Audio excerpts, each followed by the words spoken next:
ఇక ఇప్పుడే మన పూజ సంపూర్ణమైంది. సర్వమంగళ మాంగళ్యే శివే సర్వార్థ సాధికే శరణ్యే త్ర్యంబకే గౌరీ నారాయణీ నమస్కృత నారాయణీ నమస్కృత. గంట కొట్టాలంటే ఇది చాలంటే చేయాల్సి వస్తుంది. ఇక ఈరోజు శనివారం కాబట్టి ఇక్కడ వెంకటేశ్వర స్వామికి ఇక్కడ దీపారాధన చేసినాం.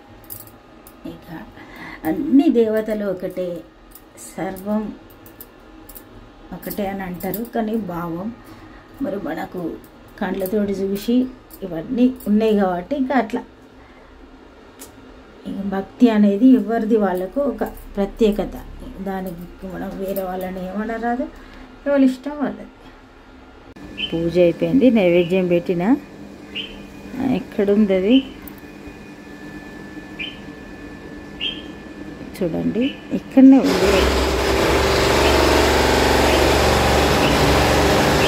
ఇక ఇంటి పక్కకు వర్క్ జరుగుతుంది కాబట్టి డిస్టర్బెన్స్ ఉంటుందని నేనైతే ఎక్కువ షూట్ చేస్తలేను, అందుకని చాలా డిస్టర్బెన్స్ ఉంది. ఇంకోటి రాలేదని దానికోసం అల్లరి వేస్తుంది. నేను అరుణానందగిరి ఇక పాలైనవి. ఈరోజైతే బియ్యపు రవ్వ ఉప్మా వేస్తున్నా. దీనికోసం ఇక్కడ బియ్యపు రవ్వను మనం మిక్సీ జార్లోనే చేసుకున్నాం. తర్వాత నూనె ఒక కొలతతోటి పోయాలని ఇట్లా పోసిన. ఇప్పుడు ఇక్కడ ఆయిల్ వేసిన కదా, దీనిలో కొద్దిగా లైట్గా పసుపు వేద్దాం అంతే. ఇప్పుడు దీన్ని కలపాలి. ఇక్కడ నూనె వేడవుతూ ఉంటుంది. ఇట్లా కలిపి పెట్టినట్టయితే మంచిగా స్మూత్గా మారుతుంది. బియ్యపు రవ్వ సూపర్ టేస్ట్ ఉంటుంది. అయితే ఈ రవ్వ ఎప్పుడన్నా తిన్న అలవాటు ఉంటే ఎప్పుడో ఒకసారన్నా ట్రై చేయాలనిపిస్తుంది. మంచి టేస్ట్ ఉంటుంది. ఇక చేసే విధానం ఉన్న వాటి కూడా ఉంటుంది. ఉల్లిగడ్డ, పచ్చిమిర్చి, కరివేపాకు, దీనికి కొత్తిమీర, క్యారెట్ అట్లాంటి అవసరం ఉండదు, అందుకే చెప్తున్నాను. ఇక్కడ నూనె వేడవుతుంది, మనం మిగతా ప్రాసెస్ చేద్దాం. చూడండి నూనె వేడైంది. ఇక వెల్లుల్లిపాయలు దీనికి కొంచెం ఎక్కువనే ఉండాలి. ఇక తర్వాత ఆవాలు, కొందరు ఇష్టం ఉంటే జీలకర్ర కూడా వేసుకుంటారు, కానీ నేనైతే ఇష్టం ఉంటే వేసుకోవచ్చు, అదొక టేస్ట్ ఉంటుంది. ఇక వెల్లుల్లిపాయలు, ఆవాలు వేసినాం, పెసరపప్పు వేసిన, శనగపప్పు కూడా వేసుకోవచ్చు మీకు ఇష్టం ఉంటే, అంతే. ఇక అవి ఫ్రై అవుతూ ఉంటాయి. ఇక్కడ నీళ్ళు కూడా బాయిల్ పెట్టినా తొందరగా కావడానికి ఇక టైం తీసుకుంటుంది. ఇక మార్నింగ్ టైంలో ఎక్కువ అన్నపూర్ణ స్తోత్రం ఇక ఏదో ఒకటి పొద్దున ఇక్కడ పెట్టుకుంటా, అందుకే నేను ఎక్కువ షూట్ చేస్తలేను. కాకపోతే మరి మనకు వీడియో కూడా ఉండాలి కదా. కరివేపాకు చూడండి ఫ్రెష్గా ఉంది కదా, అందుకని ఎక్కువ వేస్తున్నా. అయితే ఇప్పుడు సమ్మరే కానీ వర్షం పడుతూ ఉంటుంది అప్పుడప్పుడు. అట్లాంటి వర్షాలు పడ్డప్పుడు మనకు అనుకోకుండా జలుబులాగా మళ్ళీ జ్వరాలు రావడం అట్లా స్టార్ట్ అవుతాయి కొందరికి. వెల్లుల్లిపాయలు అందుకే ఎక్కువ వేసిన, కొంచెం జలుబు జ్వరం ఉంటుంది కదా, అందుకని కొంచెం వెల్లుల్లిపాయలు ఎక్కువ వేసిన. దీనికి శనగపప్పు వేస్తే సూపర్ ఉంటుంది. ఇక ఏది ఉంటే అది వేసుకోవచ్చు.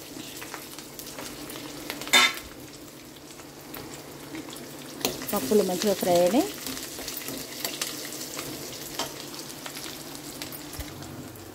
ఇక ఇప్పుడు రవ్వ వేసేద్దాం. అయితే ఇంకా కొంచెం తక్కువ కూడా వేసుకోవచ్చు ఆయిల్. లైట్గా ఇంత చిటికెడు పసుపు, కొద్దిగా నూనె వేసి కలిపినాం. ఉప్పు వేస్తున్నా. అయితే ఉప్మా ఎన్ని రకాలు చేసుకోవచ్చు అనేది మన ఛానల్ చూస్తేనే తెలుస్తుంది, ఏమనిపిస్తుంది. చాలాసార్లు చేస్తా కదా. అయితే ఎన్నిసార్లు చేసినా దాన్ని తిన్నది ఇవాళ బోరు అనకుంటుంటే ఎన్నిసార్లు అయినా చేయొచ్చు. ఎందుకంటే మనం బియ్యం రోజు వాడతాం, రైస్ తింటాం కదా, కానీ మనకు బోర్ ఏం కొట్టదు కదా. అందుకని చేసే విధానంలో తేడా ఉంటే, రుచి మంచిగా ఉంటే మనకు రోజు తిన్నా ఏం కాదు. అట్లా ఈరోజు ఇంట్లో వెల్లుల్లిపాయలు వేసిన కదా, కారంగా భలే ఉంటుంది. ఇక ఫస్ట్ నేను కొద్దిగా ఆయిల్ వేసి కలిపెట్టిన కదా, ఇప్పుడు మళ్ళీ ఇలా ఆయిల్ వేసి ఇట్లా కలపంగానే మంచిగా ఫ్రై అయినట్టు అవుతుంది. తర్వాత వేడి నీళ్ళు వేస్తాం, సూపర్గా రెడీ అయిపోతుంది. అయితే నేను బియ్యపు రవ్వ చేసినప్పుడు అంటే ఇదివరకు అలవాటు లేని వాళ్ళు కొందరు చేస్తారు కదా చూసి, వాళ్ళకు మంచిగా రాలేదన్నారు. దానికి ఈ చిన్న టిప్ తీసుకోవాలి మనం కంపల్సరీ. కొద్దిగా ఆయిల్, చిటికెడు పసుపు వేసి కలిపి పెట్టుకోవాలి. ఒక 5-10 నిమిషాల ముందైనా పర్వాలేదు. తర్వాత ఇక్కడ నూనెలో కూడా మళ్ళీ వేయించిన తర్వాత ఇక మంచిగా ఫ్రై అవుతుంది. ఇప్పుడు మళ్ళీ థర్డ్ టిప్, 3 స్టెప్పులు కరెక్ట్ చేయాలి. ఫస్ట్ ఆయిల్ వేసి కలపాలి, తర్వాత ఇండ్లు వేసి ఫ్రై చేయాలి, తర్వాత వేడి నీళ్ళు వేయాలి. ఇక అసలు కొత్తగా ఫస్ట్ టైం చేసినా వచ్చేస్తుంది. ముంబై రవ్వ అంత ఈజీ కాదని అనుకుంటారు, కానీ ఈజీ ఇదే. మన తెలంగాణలో ముంబై రవ్వ అంతకుముందు వాడకపోయేటోళ్ళు, అంటే లేకనా మరి ఏదో తెలియదు, కానీ మేము చిన్నప్పుడు బియ్యపు రవ్వ చేసేటోళ్ళు. అందుకు అది వేస్తున్న వాటర్ కొలత 1కి 2 వేస్తే మంచిగా ఉంటుంది. 1 గ్లాస్ అయితే 2 గ్లాసుల వాటర్ వేసుకుంటే ఈజీగా ఉడికిపోతుంది, ఎట్లాంటి టెన్షన్ లేకుండా. ఇక చూడండి, ఇట్లా గంట ఈజీగా మూవ్ అయ్యేటట్టుంటే సూపర్గా రెడీ అయిపోతుంది. మూత పెడదాం. ఈ లోపల పూజ సామాన్లు తోముకునేటివి ఉన్నాయి. ఇక పనులకు కొదవ లేదన్నట్టుంది. సరే చేద్దాం.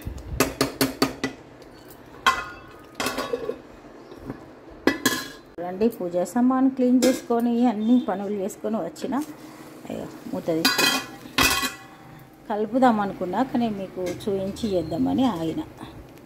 ఇది చూడండి, ఇక్కడ వాటర్ అన్నీ వెళ్ళిపోయినాయి కదా. అయితే మనం తీసుకునే బియ్యంతో చేసినాం కదా ఈ రవ్వ, ఆ బియ్యము పాతయా కొత్తయా అనే దాని మీద కూడా ఈ ఉప్మా ఎట్లా వస్తుంది అనేది ఆధారపడి ఉంటుంది.